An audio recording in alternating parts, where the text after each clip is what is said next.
Bonjour. Dans le cours précédent, je vous ai expliqué la transcription chez les prokaryotes. Aujourd'hui, je vais traiter celle des eucaryotes. Vous savez que la transcription maintenant consiste à produire un ARN complémentaire d'un brin d'ADN. Mais la transcription ne produit pas uniquement des ARN messagers. Les différents produits de la transcription peuvent être également des ARN de transfert, des ARN ribosomiques, ainsi que les petits ARN nucléaires. Seuls les ARN messagers sont traduits en protéines. Les ARN ribosomiques qui composent le ribosome et les ARN de transfert vont servir à traduire l'ARN messager, que ce soit pour les prokaryotes que pour les eucaryotes. Maintenant, quels sont les éléments qui sont nécessaires à la transcription pour les eucaryotes? Premièrement, il faut des nucléotides qui doivent contenir les bases A, G, C et U sous forme triphosphate, donc activés. Deuxièmement, il faut bien sûr un modèle d'ADN pour fabriquer un ARN messager et également des modèles pour les autres transcrits. Troisièmement, les enzymes. Chez les eucaryotes, 3 enzymes sont nécessaires, alors que chez les prokaryotes, un enzyme suffit pour tous les ARN, tous les types d'ARN.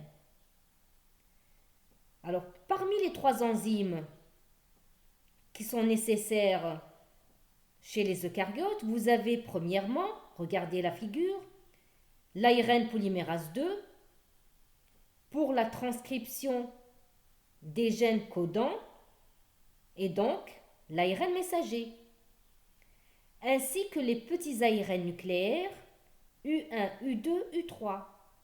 Nous aurons le temps de voir donc le rôle de ces petits ARN nucléaires plus tard. Deuxièmement, le deuxième enzyme, l'ARN polymérase 1, permet de synthétiser les ARN ribosomiques de type 18S, 5,8S et 28S. Et enfin, l'ARN polymérase 3 permet la synthèse des ARN ribosomiques 5S, tous les ARN de transfert et les petits ARN nucléaires U6. Dans ce cours, nous allons nous intéresser principalement à la synthèse de l'ARN messager. Les 3 étapes de la transcription sont l'initiation, l'élongation et la terminaison, comme pour les prokaryotes. Toutefois, l'initiation est un processus plus complexe et la terminaison ne fait pas intervenir de structure en épingle à cheveux et la transcription est réalisée, comme je vous ai dit tout à l'heure, par l'ARN polymérase 2. Maintenant, commençons d'abord par la première étape, l'initiation. C'est pareil, la transcription ne peut pas démarrer de façon aléatoire, mais elle doit être initiée au début du gène. Regardez cette figure. En amont du premier nucléotide transcrit se trouve toute une région s'' non transcrite qui joue un rôle essentiel dans le contrôle de la transcription sur une longueur d'environ 100 paires de bases en amont. On l'appelle promoteur proximal. Dans cette région promotrice, on retrouve essentiellement la Tata Box, c'est-à-dire la boîte Tata, qui est présente dans presque tous les gènes. La CCAAT Box que vous voyez ici et la GC Box sont moins systématiquement retrouvées. À l'inverse de l'ARN polymérase des prokaryotes, celle des eucaryotes semble incapable de reconnaître directement le promoteur. Elle reconnaît plutôt un complexe multiprotéique. C'est ce que j'expliquerai dans la diapositive suivante. Comment se fait l'association de la polymérase au promoteur?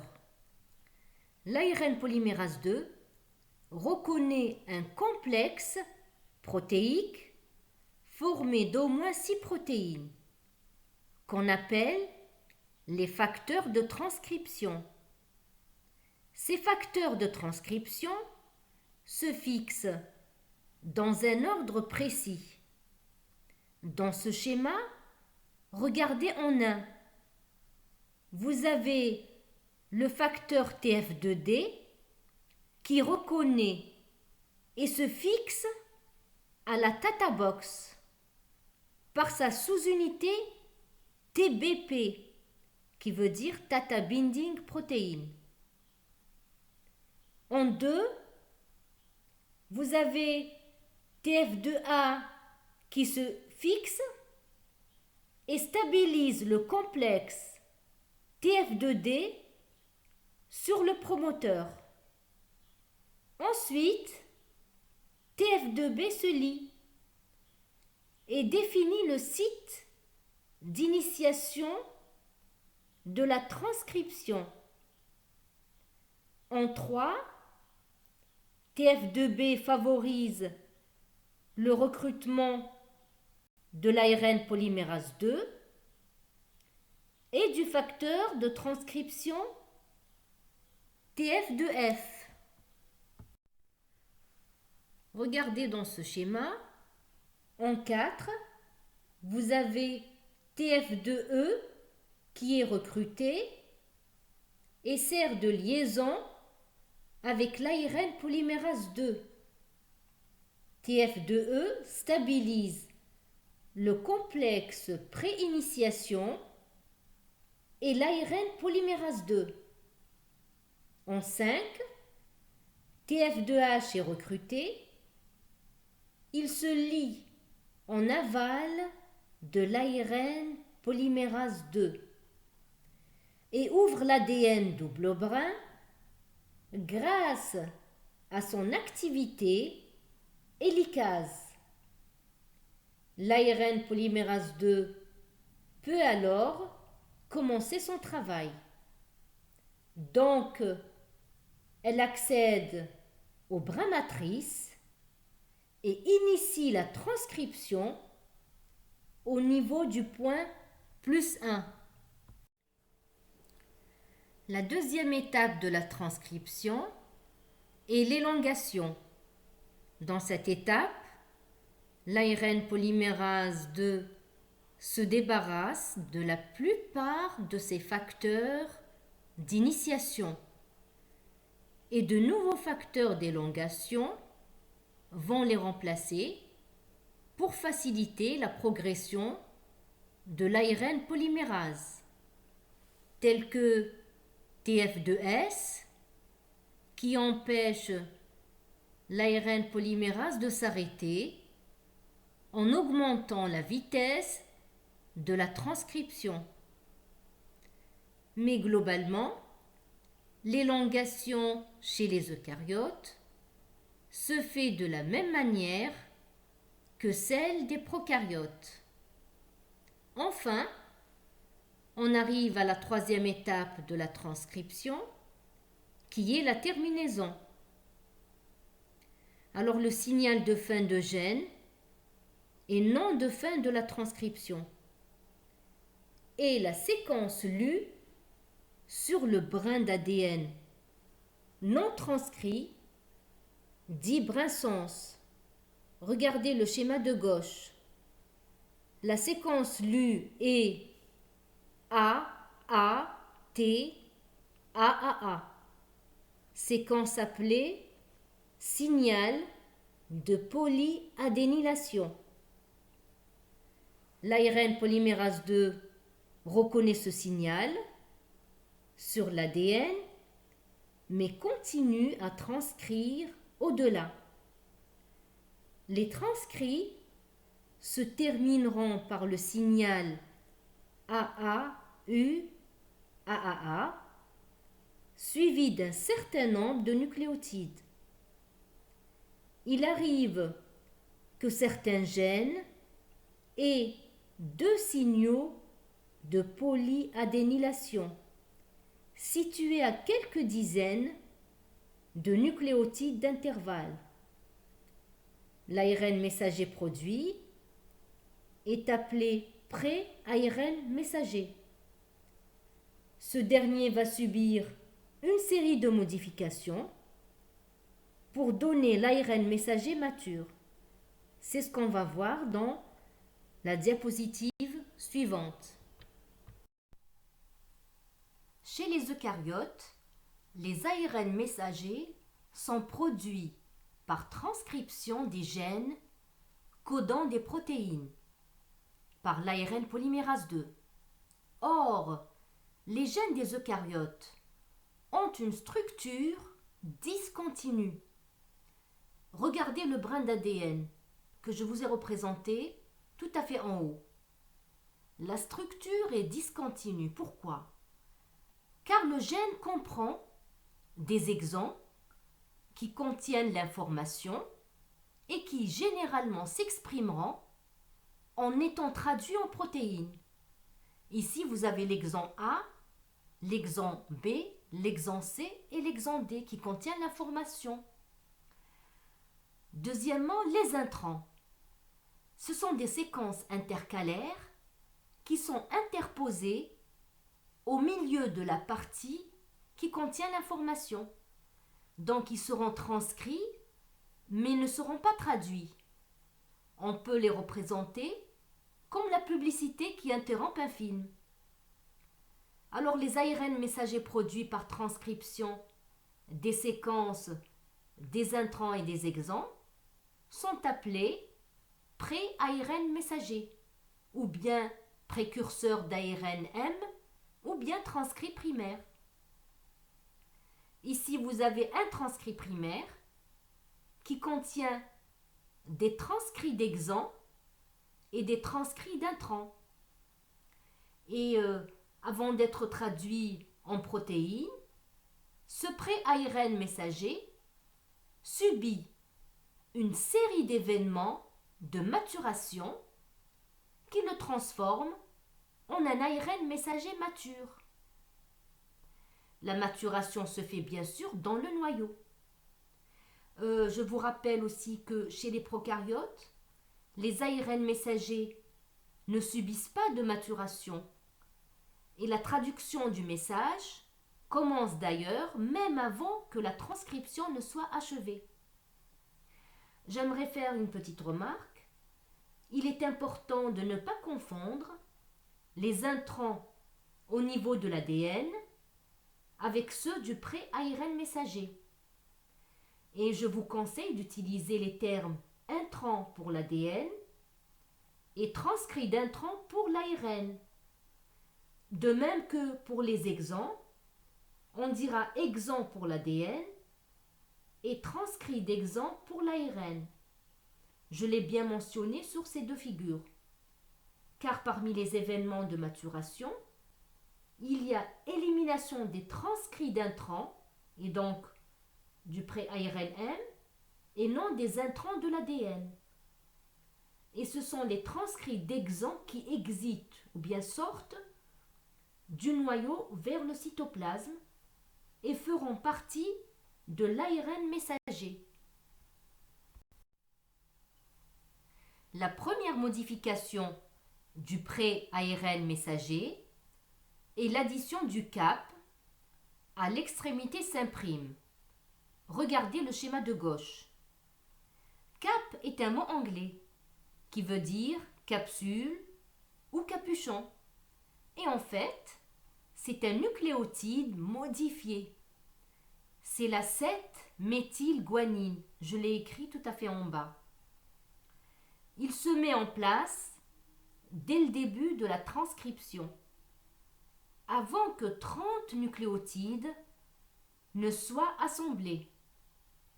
Il est relié au premier nucléotide du transcrit primaire. L'ARN messager n'aura plus d'extrémité 5' phosphate libre. Ainsi, le cap protège l'extrémité 5' de l'ARN messager de l'attaque par les enzymes qui sont présentes dans le cytoplasme et donc de leur dégradation. Le cap joue un rôle aussi important dans l'initiation de la traduction. Deuxième modification, regardez à droite, c'est l'addition de poly A à l'extrémité 3'. Poly A signifie l'addition d'une succession de plusieurs nucléotides à adénine. Dans la majorité des cas, les pré-ARN messagers sont modifiés en leur extrémité 3' par l'addition d'une séquence qui peut compter jusqu'à 250 adénines consécutives, qu'on appellera queue poly A. Cette modification est nommée polyadénylation. Elle exige la présence d'une séquence signal dans le pré-ARN messager. C'est la séquence de polyadénylation. Je l'ai noté ici. 5', A, A, U, AAA et 3', qu'on a vu déjà au début de ce cours. Cette séquence est située au niveau de l'extrémité 3' du pré-ARN messager. De nombreuses protéines reconnaissent et fixent ces séquences signaux et forment un complexe qui clive l'ARN messager à environ 20 nucléotides en aval de cette séquence. L'enzyme poly A, polymérase, additionne ensuite des adénines à l'extrémité 3' de la molécule. Le rôle, c'est quoi? C'est qu'elle aide l'ARN messager à sortir du noyau vers le cytoplasme. Elle protège aussi l'ARN messager au cours de la traduction, de la dégradation, et la teneur en adénine diminue pendant la traduction. Que signifie excision-épissage? L'excision, c'est la coupure, l'élimination des transcrits d'intrants des pré-ARN messagers, c'est-à-dire des séquences non codantes. Regardez le schéma de gauche. L'épissage, c'est la réunion des segments restants correspondant aux transcrits d'exon et qui vont être soudés. En fait, c'est du coupé-collé. Ceci va produire des ARN matures dans lesquels les séquences codantes correspondant aux transcrits d'exon sont continues. Maintenant, regardez le schéma de droite. Nous allons expliquer le mécanisme. Justement, ce mécanisme d'excision-épissage se fait en 2 étapes. La première étape, il y a d'abord formation d'un premier clivage en 5' du transcrit de l'intrant. Ici, c'est la fin du transcrit de l'exon A et début du transcrit de l'intrant. Le nucléotide A du site de branchement attaque G situé à l'extrémité s'im' du transcrit de l'intrant, ce qui permet de couper la liaison des transcrits d'intrants exempts. L'extrémité s'im' du transcrit d'intrant, G, vient alors se souder par une liaison covalente à l'adénine qui est site du branchement, formant ainsi un lasso. Je l'ai bien représenté ici. La deuxième étape, il y a formation du deuxième clivage en 3'. Du transcrit d'intrant, ici c'est entre la fin du transcrit de l'intrant et le début de l'exemple B. Il se produit simultanément soudure des deux transcrits d'exemple et libération du lasso qui sera dégradé par des nucléases cellulaires. Chez les eucaryotes, il existe des petits ribonucléoprotéines nucléaires, c'est les SNRNP, qui jouent un rôle important dans les excisions épissages. Ce sont de petites molécules constituées de 100 à 300 nucléotides environ et sont situés dans le noyau des cellules. Ils sont riches en uracile. Ils agissent sous forme de complexes avec des protéines, d'où le nom de SNRNP. C'est en anglais SNRNP. Ça veut dire Small Nuclear Ribonucléoprotéine. Donc un SNRNP contient habituellement un SNRNA et plusieurs protéines. Un SNRNA signifie un petit ARN nucléaire. Il existe plusieurs types de SNRNP qu'on appelle U1, U2, U4, U5 et U6. Pourquoi U? Car ils sont riches en uracile.